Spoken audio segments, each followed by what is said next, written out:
मित्रों नमस्कार, मैं हूं राकेश कुमार। आप देख रहे हैं मत अभिमत। मित्रों, नीतीश कुमार ने यह घोषणा की है कि सारे संविदा कर्मियों को नियमित करेंगे, 60 वर्ष करेंगे, सारी सुविधाएं जो राज्य कर्मियों को मिलता है वही मिलेगा। इन सारे चीज़ों का खुलासा आज करेंगे, चूँकि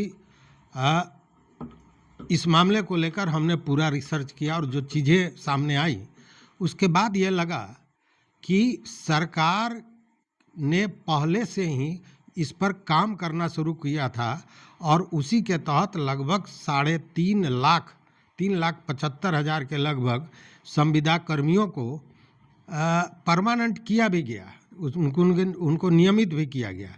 लेकिन क्या कारण है कि ये सर्वेक्षण से जुड़े हुए जो संविदा कर्मी हैं, जो इंजीनियर्स हैं, डिप्लोमा हैं, इसमें कई पदों के लोग हैं, सहायक बंदोबस्त पदाधिकारी हैं, अमीन हैं, लिपिक हैं, ये सारे लोग। और जब ये उसी मांग को लेकर आंदोलन करना है, उसी मांग को लेकर जो सरकार के सोच में है, सरकार उस पर काम कर रही है, तो फिर इनको टर्मिनेट करना आश्चर्यजनक था।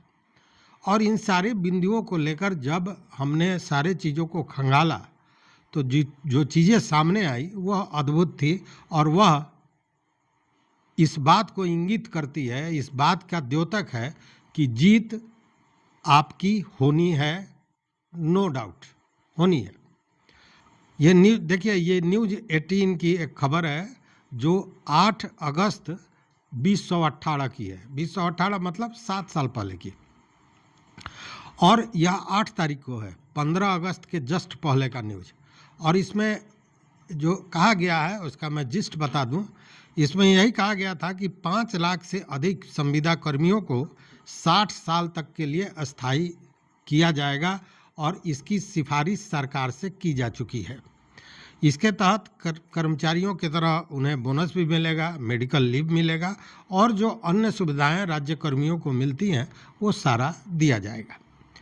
इन संविदा कर्मियों के कल्याण के लिए उस समय एक कमेटी गठित हुई थी और उस कमेटी की अध्यक्षता की थी अशोक कुमार चौधरी ने, और बजाबते उस कमेटी ने 8 अगस्त 2018 के पहले ही अपनी रिपोर्ट सरकार को पेश कर दी थी।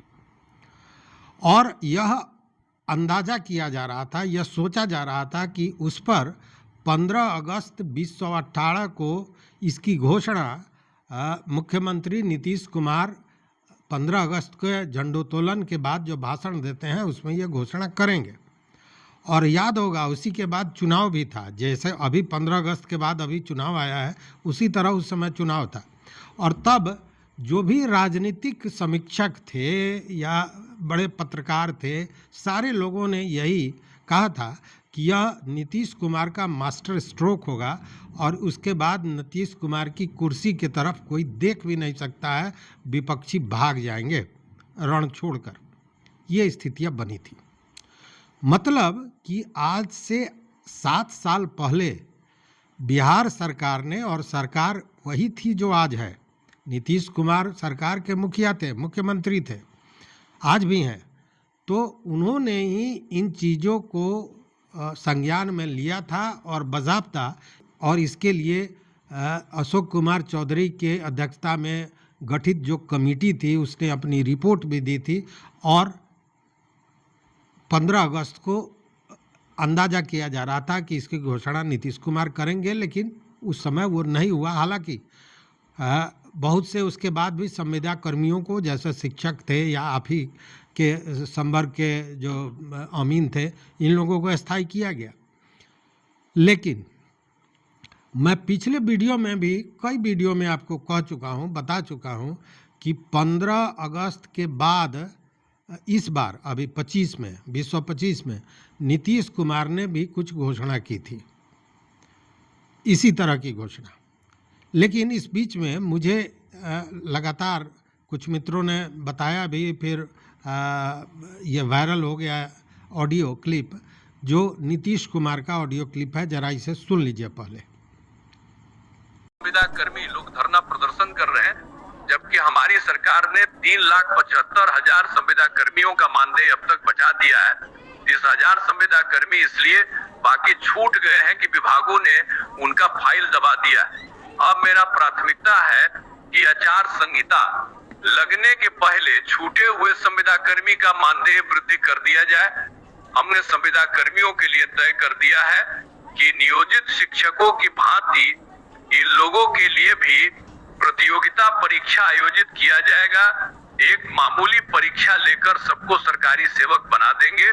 बिहार का विपक्ष कभी संविदा कर्मी की बात नहीं करता है। विपक्ष के पास संविदा कर्मी एवं आउटसोर्स कर्मियों के लिए कुछ नहीं है। विपक्षी दलों की नजरों में इनकी तो सुना आपने, यह नीतीश कुमार की आवाज़ में है। यह ऑडियो क्लिप कितना सही है कितना गलत है इसका दावा नहीं किया जा सकता है, लेकिन मुझे लगता है कि ये ऑडियो बहुत सही नहीं है। सही नहीं इसलिए है कि आवाज़, देखिए एआई का ज़माना है, कुछ भी हो सकता है। तो उस स्थिति में आवाज़ तो नीतीश कुमार की है, लेकिन जो ठहराव नीतीश कुमार के बातों में होती है वो ठहराव इसमें नहीं है। बातें वही हैं जो नीतीश कुमार करते हैं, तरीका भी वही है, लेकिन वो ठहराव नीतीश कुमार को कहीं भी भाषण देते हुए इतनी गति से आप नहीं देखे होंगे। बहुत आराम से इंटरवल दे देकर वो बात करते हैं, लेकिन इसमें एकदम सपाट ढंग से बात की गई है जिससे लगता है कि ये गलत होगा। इसका दावा मैं कर नहीं सकता हूँ, लेकिन एक दूसरा मैं आपको वीडियो दिखाता हूँ, इसका दावा मैं कर सकता हूँ कि यह वीडियो सही है। इस वीडियो को देखिए पहले आप। किया और आज के समय में हमने लाखों संविदा कर्मियों को गरीबी उन्मूलन कार्यक्रम के तहत गरीबी रेखा से ऊपर लाकर आज उनके मंडे को 3,000 से अधिक करने का काम करते हुए दिया है। इस कड़ी में हमने जो है कि संविदा पर नियोजित करनी, आउटसोर्स कमी और तमाम कर्मियों के जो है कि मामले का संज्ञान किया और एक एक मांग पत्रों की गहरी समीक्षा करने के बाद आज इस मुकाम तक पहुंचाने का काम किया। बिहार में कोई भी ऐसा संविदा कर्मी नहीं बचा है जिसके मानदेय में वृद्धि नहीं की गई और बचे हुए संविदा कर्मियों को चुन चुनकर उनके वेतन में वृद्धि करने का काम अगले कुछ दिनों में पूरा कर दिया जाएगा और सबकी सेवा स्थायी और वेतनमान की व्यवस्था हमारी सरकार करने जा रही है। न्याय के साथ, विकास की प्राथमिकता के साथ हमारे जो कार्यकाल के वर्ष रहे हैं वह जो है कि आज परिलक्षित रूप में आपके सामने है और आगे भी आप देखने को मिलेगा कि हमारी सरकार नियोजित शिक्षकों के भारतीय तमाम संविदा कर्मियों को राजकर्मी पर का दर्जा देगी और तमाम संविदा कर्मियों के जीवन में और परिवार में उजियारा लाने का काम करेगी। हमारी सरकार की प्राथमिकता रही है कि कोई भी गरीबी रेखा के नीचे जीवन यापन करने को मजबूर नहीं हो। सबका विकास हमने करने का काम किया है। अब तक हमने 10 लाख से अधिक रोजगार और नौकरी का वादा पूरा किया है और आने वाले दिनों में 1 करोड़ से अधिक नौकरी और रोजगार देने का काम करेंगे। इस कड़ी में हमें संविदा कर्मी, आउटसोर्स कर्मियों, दैनिक कर्मियों को कभी नहीं भूलना चाहिए, क्योंकि इन्हीं कर्मियों के परिश्रम का प्रतिफल है कि न्याय के साथ विकास के वादे को पूरा करने में हम कामयाब रहे हैं। इसलिए हम एक ऐसी योजना तैयार कर रहे हैं, ऐसा कार्यक्रम लाने जा रहे हैं जिसके तहत जितने भी संविदा कर्मी, आउटसोर्स कर्मी और दैनिक कर्मी है, सबको एक ही बार में राजकर्मी घोषित कर वेतनमान का लाभ दिया जा सके। राजकर्मी घोषित होने की कुछ अलग ही फायदे हैं, जिसमें आपको ऐप की राशि मिलेगी, शिप कटौती होगी और साथ ही साथ पेंशन और अनुकंपा का लाभ भी मिलना शुरू हो जाएगा, क्योंकि संविदा कर्मचारी या अफसोस कर्मचारी वर्षों से या मांग करते रहे हैं कि उन्हें जो है कि वेतनमान दिया जाए और राजकर्मी घोषित किया जाए। इसके पीछे उनकी मानसिकता यही रही है कि उन्हें ऐसी ऐप कर्मचारी भविष्य निधि और अनुकंपा के लाभ से सुसज्जित किया जाए। इसको जो है कि लागू करने की प्रक्रिया हम शुरू करने जा रहे हैं और चुनाव के पूर्व तमाम लोगों को इसका लाभ करने हेतु गलत नोटिफिकेशन के माध्यम से कैबिनेट की स्वीकृति प्रदान कर इस कानून को लागू कर दिया जाएगा।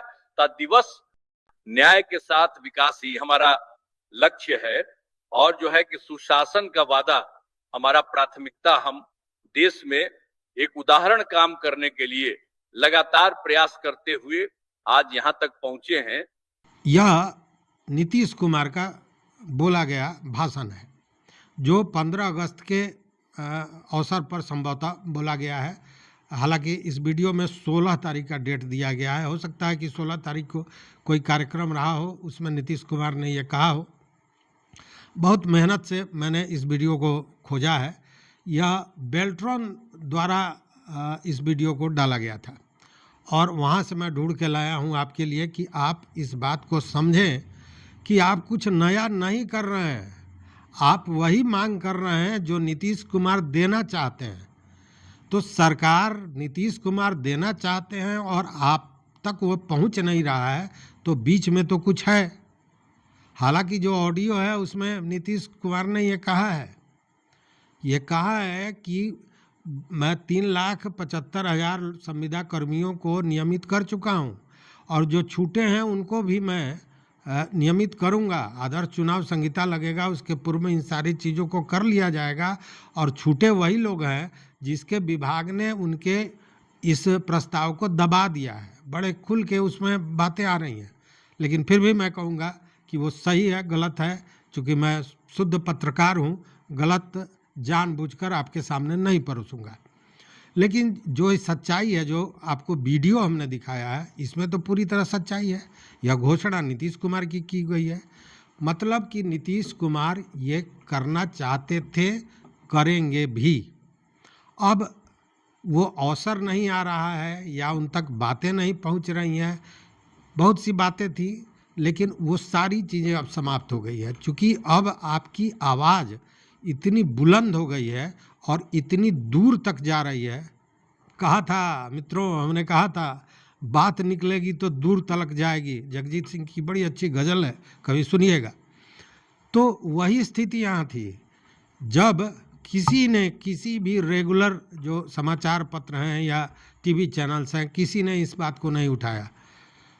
जो कुछ सोशल मीडिया के मित्र हैं उन लोगों ने लगातार इस पर काम किया और इस आंदोलन को बढ़ाने में बहुत बड़ा सहयोग किया। मैं उन सारे मित्रों को धन्यवाद और बधाई भी देता हूँ।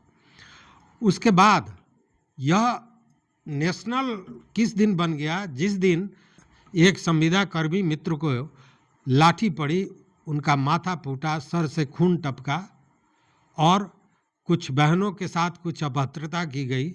उसके बाद यह समाचार नेशनल हो गया और उसका खामियाजा क्या हुआ है उस पर भी बताऊंगा। फिर एक वीडियो मैं आपको देने जा रहा हूं तुरंत, उसमें उन चीज़ों को बताऊंगा कि किस तरह अब भयाक्रांत हो गया है नेतृत्व, या सरकार भयाक्रांत हो गई है।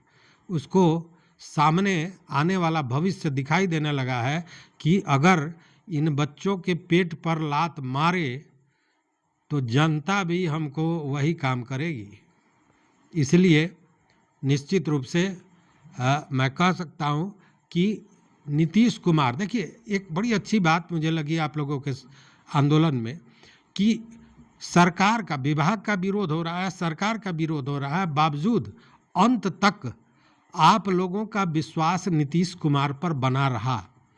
और मैंने बार बार यही कहा कि नीतीश कुमार शुद्ध रूप से समाजवादी नेता हैं और वो कभी भी एक साथ 7,500 8,000 लोगों की नौकरी नहीं खा सकते हैं।